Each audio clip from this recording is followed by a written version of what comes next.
Hello friend, কেমন আছো? আশা করি যে যেখানে আছো ভালো আছো। আমি ত্রিপুরা কোয়ায় ছোট্ট একটা গ্রাম থেকে রিনা বলছি। সকাল থেকে ব্লগ স্টার্ট করলাম। এদিকে আজকে ওয়েদারটা ভীষণ খারাপ, বৃষ্টি হচ্ছে আজকে কয়েকদিন টানা। তো জামা কাপড় সব কিছু বারান্দায় গড়ে মেলে দেওয়া হয়েছে। এদিকে বর্দি ভাই বাসন নিয়ে কলপারে চলে গেল, তো বাসনটাকে মেজে তারপর ধুয়ে আনবে। তো বন্ধুরা, ভিডিওটাকে স্কিপ করে দেখো না, ফুল ভিডিওটা দেখো। যদি ভালো লাগে please like comment share subscribe করে পাশে দেখো। এদিকে বাসনটাকে ধুয়ে নিচ্ছে বর্দি ভাই। তো আজকে টাইটেল থাম্বনেল থেকে বুঝতে পারছো কি নিয়ে ভিডিওটা শুরু করছি। তো শেষ পর্যন্ত দেখার জন্য সবার কাছে অনুরোধ রইল।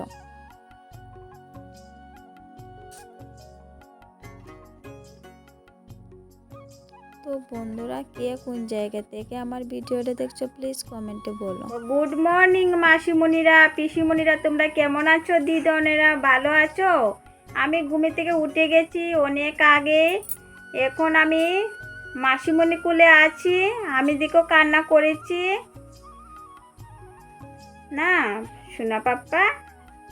আর এদিকে বাবুর সব কিছু জামা কাপড় ধুয়ে দিয়েছিলাম, কিন্তু বৃষ্টির জন্য শুকাতে পারছি না। তো তার জন্য গড়ে মেলে দেওয়া হয়েছে আর প্যান্টটা চালিয়ে দেওয়া হবে, তো কিছুটা হলে শুকিয়ে যাবে। আর এদিকে রান্নার জন্য বর্দি ভাই মুখি কাটছিল। তো কে কে চিনো ওই মুখি? আশা করি সবাই চিনো। তো মুখি দিয়ে রান্না করা হবে। আর এদিকে সবজি কেটে তারপরে তালটাকে চুনিয়ে নিল, কারণ তালের বড়া বানাবে। এদিকে রান্না করা হয়েছে মুখি দিয়ে শুটকি মাছের তরকারি। সকালে দূরে রান্না ছিল, বেশি কিছু রান্না করা হয়নি। আর এদিকে গ্যাসটাকেও মুছে নিয়েছে। আর এদিকে বৃষ্টি পড়ছে, কি করব, তো বসে বসে একটু তোমাদের সাথে শেয়ার করলাম। আর এই দেখো বৃষ্টি কি অবস্থা, এত পরিমাণে বৃষ্টি হচ্ছে বন্ধুরা, মনে হচ্ছে আবার জল উঠবে। আর ভালো লাগছে না এই বৃষ্টির জন্য, শুধু কাদাই কাদা। তো এদিকে বাবুকে নিয়ে বারান্দায় একটু দাঁড়িয়েছিলাম বৃষ্টির সময়। তো বাবু তো বুঝে না, ঘরে থাকে না, কাঁদছিল, তার জন্য বারান্দায় দাঁড়িয়েছিলাম। আর এই দেখো বাবুর জামা কাপড় সব ভিজে বারান্দায় মেলে দেওয়া হয়েছে। তো বন্ধুরা, ভিডিওটা কেউ স্কিপ করে দেখো না, ফুল ভিডিওটা দেখো। এদিকে রাতে রান্না করা হয়েছে ডিমের তরকারি। তো কে খাবে চলে এসো আমাদের বাড়িতে ডিমের তরকারি দিয়ে।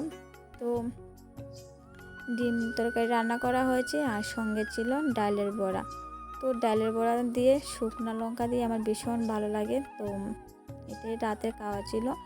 আর রাতের রান্না টান্না করে তারপরে তালের বড়া। তো এই প্রথমবার ভাদ্র মাসে আগে এই বছরে তালের বড়া খেলাম। এই প্রথমবার তোমরা কে কে খেয়েছো প্লিজ কমেন্টে বলো। না হলে তো তালের বড়া খেতে হয় ভাদ্র মাসে। তো এবার ভাদ্র মাসে আগে শ্রাবণ মাসে খেয়ে নিলাম। তো বন্ধুরা, ভিডিওটা বেশি বড় করব না, খুব ছোট করে তোমাদের মাঝে শেয়ার করব। যদি ভালো লাগে please like comment share subscribe করে পাশে থেকো। আর দেখে কত সুন্দর তালের বড়া ফুলকো ফুলকো হয়ে উঠছে, কত না দেখতে ভালো লাগছে। তো কে খাবে চলে এসো আমাদের বাড়িতে। আর এই দেখো তালের বড়া ফাইনাল লুক কত সুন্দর হয়েছে, এই দেখো গাইস। তো কে সবাই লুপ দিও না কিন্তু।